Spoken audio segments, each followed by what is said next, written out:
certainly we don't have the level of damage that our friends in North Carolina had in western North Carolina with the washouts of the roads and severe flooding. But Hurricane Helene was really impactful for South Carolina as well. So we dealt with tropical storm force, hurricane force winds coming into a part of the state that doesn't normally get hurricanes. We're used to hurricanes in Charleston and Myrtle Beach.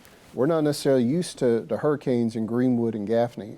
So what we saw was a tremendous amount of debris fell. We've already collected almost 1 million cubic yards of debris, and we know we're just getting started. They're coming up from that.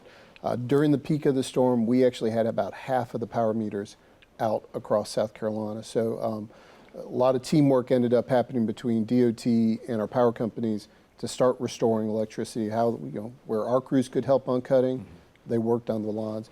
In terms of damages, we did have some, nowhere near what my friends up in North Carolina have, but it's probably around $50 million worth of damage that we're dealing with, and we're moving ahead with emergency procurements and starting to get those repairs underway as quickly as possible. The Palmetto State has always been, I promise I'm going to give you both a chance here to jump in, but the Palmetto State's always been pretty progressive about finding creative ways to get transportation funding. Yeah. But when this happens, when you have a natural disaster or an act of God, obviously the funding has to come from somewhere to meet that need. How do you finance these repairs? Well, I think we work hard on managing our cash. We work hard on managing our budget, recognizing that things like this happen. So we were fortunate that we do have basically the cash on hand to pay for the expense, so that there's no question about our response of being able to do what the people need us to do.